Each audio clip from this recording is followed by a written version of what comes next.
한국이 의료 인공지능 분야에서 최근에 이제 뭐 산업이든 기술이든 뭐 정책이든 규제이든 뭐 병원 도입이든 아주 전방위적인 분야에서 세계적으로도 유례가 없을 만큼 빠르게 발전을 하고 있습니다. 하지만 모든 의사를 완전히 대체할 수 있느냐, 모든 과업에서 인공지능이 대체할 수 있느냐 하게 되면은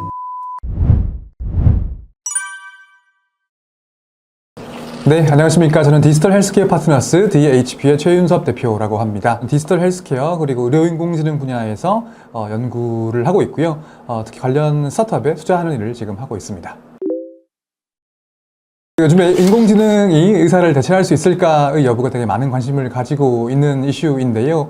예, 아니요로 대답해야 한다면은 예가 맞는 것 같습니다. 왜 그러냐면 이제 일부 분야 혹은 일부 이 과업에 대해 가지고서는 인공지능이 의사를 대체하는 경우가 나오고 있기 때문입니다. 하지만 모든 의사를 완전히 대체할 수 있느냐, 모든 과업에서 인공지능이 대체할 수 있느냐 하게 되면은 굉장히 오랜 시간이 걸릴 것으로 보고 있고요. 적어도 지금의 패러다임 하에서는 힘들지 않을까 그렇게 말씀을 드릴 수 있을 것 같습니다. 보충 설명을 드리면은 특정 진료과에서 특정 과업에 대해 가지고서는 인공지능이 인간 의사를 대체하는 경우가 이미 발생을 하고 있는데요. 뭐 대표적인 예를 들게 되면 한국 의료인공지능 회사 중에서 루닛이라고 하는 회사가 있습니다. 그 루닛이 개발한 여러 제품 중에서 여성분들의 유방 촬영술, 정기검진 하실 때 유방암 같은 걸 진단하기 위해 하는 검사가 있는데, 유럽에서는 이 유방 촬영술 정기검진을 할 때 기준 이 프로토콜이 2명의 영상학과 전문의가 이제 이중 판독을 하는 것입니다. 그래서 2명이 판독하셔가지고 이 진행을 하는 것인데, 최근에 연구에 따르면은 이제 그 2명의 영상학과 전문의 중에서 이 1명을 루닛의 인공지능으로 대체했을 경우에도 이 암 환자를 검출하는 것에는 문제가 없다는 것이 증명이 되어 가지고서 유럽의 한 병원에서는 유방 촬영술의 정기 검진할 때 2명의 영상학과 전문의 중에서 1명의 이제 영상학과 전문의를 인공지능으로 대체를 이미 한 경우가 이제 나왔습니다. 그래서 이렇게 인공지능을 도입한 전과 이후를 비교했을 때에 도입하기 전보다 도입한 이후에는 더 많은 암 환자를 더 정확하게 검출할 수 있다.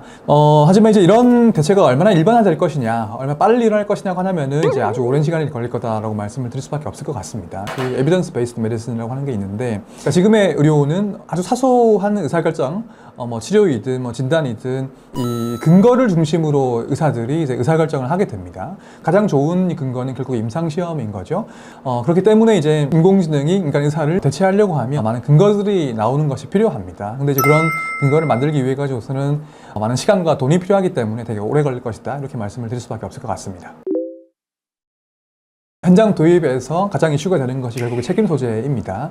사실 이 책임 소재는 아직까지 법 체계 하에서 명확한 어떤 결론이 나오지는 않은 것 같습니다. 제가 말씀드릴 수 있는 거는 적어도 인간 의사의 책임을 면할 수 없다는 것인데요. 왜냐하면 지금의 이제 의료인공지능은 한국이든 미국이든 인허가 받고 의료 현장에 도입된 모든 인공지능들이 100% 자율적으로 의사결정을 내리고 확진까지 내리지 않습니다. 마지막에 의사가 한 번은 검토를 하고서 진단을 내리고 또 치료 의사결정을 하기 때문에 결국에 인간이 개입하는 방식으로 지금 의료인공지능이 현장에 도입되고 있기 때문에, 그리고 인허가를 받고 있기 때문에 인간 의사의 책임을 이제 면할 수는 없는 거죠. 흔히 드는 비유는 뭐냐면 그 자율주행차의 비유인데요. 자율주행차도 보시게 되면 레벨 5까지 자율도가 얼마나 구현되었는가에 따라 가지고서 얘기가 되는데, 레벨 4까지는 적어도 이 운전석과 핸들과 페달이 있습니다. 레벨 5까지는 운전석도 없어지고 페달도 없어지고 운전대 핸들도 없어지는 거죠. 레벨 4까지는 기본적으로 사람이 이제 책임을 지고 운전을 해야 되는 것이고, 근데 이제 그 레벨 5가 되면 일단 운전석 자체가 없어지니까 사람이 운전하는 것 자체가 불법이 될 수도 있는 것이죠. 완전 자율화되어 있는 의료 인공지능이 나오게 된다면은 그때는 이제 예를 들면 아예 인간 의사가 면책이 되고 개발사가 완전히 책임을 진다든지 그런 식으로 이제 변화될 수가 있겠죠. 하지만 이제 이런 부분들도 법률 전문가분들의 또 많은 논의가 필요할 것 같습니다. 제가 질문을 조금 바꿔보면, 저희 분야에서는 환자가 의료인공지능을 신뢰할 것인가 보다도 의사들이 의료인공지능을 신뢰할 것인가가 더 중요한 문제 같습니다. 방식이, 그리고 병원에서 이제 의사가 인공지능을 써가지고서 그걸 보조를 받아가지고 결국에 환자 진료, 진단에 활용하는 것이기 때문인데요.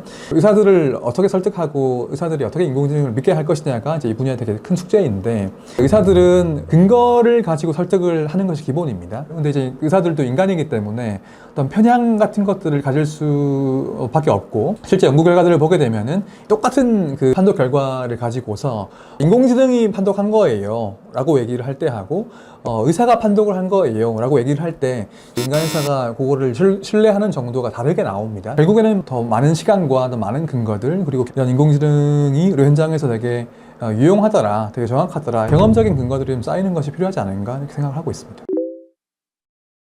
사실 이건 인공지능을 넘어서는 모든 디지털 기술에 대한 이슈입니다. 이걸 디지털 디바이드라고 보통 얘기하는데, 아무리 기술이 발전을 해도 어떤 분들은 스마트폰이 없죠. 어떤 분들은 컴퓨터가 없고, 어떤 분들은 전기가 안 들어오고, 어떤 분들은 인터넷이 없고, 이런 계층 혹은 뭐 지역, 국가가 있으면 당연히 이런 분들은 디지털 기술의 어떤 수혜를 얻을 수가 없겠죠. 기술이 모든 문제를 해결할 것이다 라고 말할 수는 없는 것 같아요. 가능하면 더 많은 분들이 기술 혁신의 수혜를 얻게끔 우리가 노력을 하는 것이 필요한데, 이게 항상 만능은 아니다, 이것들 기억하는 것이 중요할 것 같고요. 그럼에도 불구하고 이제 다행인 것은 비용이 적어지는 쪽으로 발전을 하고 있습니다. 특히 최근에 의료인공지능의 연구 결과들을 보게 되면 단순히 뭐 진료 정확도, 진단 정확도 뿐만이 아니고 비용을 얼마나 절감할 수 있을 것인가, 그런 얘기들도 하고 있거든요. 일례로 이제 최근에 되게 재밌는 연구 결과가 어떤 게 있냐면, 그 마이크로소프트가 최근에 이제 발표한 인공지능이 있는데, 여러 인공지능들이 각각의 역할을 가지고서 이렇게 소환도 하고 하면서 이제 진단을 하게 되면 아주 어려운 환자들의 문제를 풀었을 때 인간 의사들보다 4배 진단을 더 잘 합니다. 인공지능의 진단 정확도가 80%였고 인간 의사들의 진단 정확도가 20%였거든요. 이 연구가 증명했던 게 뭐냐면 기존의 의사들 혹은 다른 인공지능들보다도 비용을 훨씬 많이 줄일 수 있다는 것들을 증명을 했거든요. 그래서 이런 것들을 보게 되면 전반적인 기술의 발전이 비용을 낮추고 더 많은 분들에게 혜택이 갈 수 있도록 발전하고 있다, 이렇게 저는 좀 낙관적으로 이제 보고 있습니다. 저도 제가 의사가 아니어서 일반적인 조언 정도를 드릴 수밖에 없을 것 같아요. 도입에 관심을 가지고 있는 병원들이 지금 최근에 아주 많이 늘어나고 있는 것 같고요. 그만큼 이제 인공지능에 대한 관심을 늦게 가질수록 이 병원들 간의 격차도 사실 좀 커질 것 같아요. 그래서 뭐 의사분들이든 병원 레벨에서든 인공지능에 대한 관심을 많이 가져주시는 게 출발점이 아닐까 하는 생각이 들고요.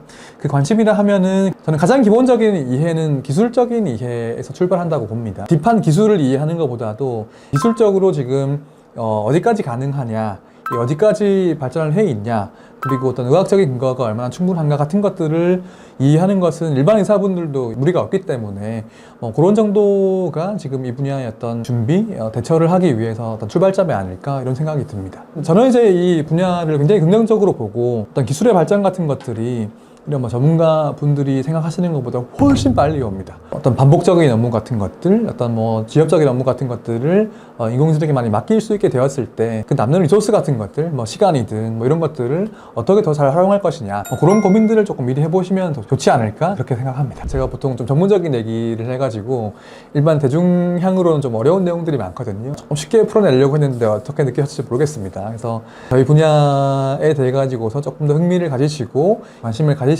계기가 되면 좋을 것 같고요.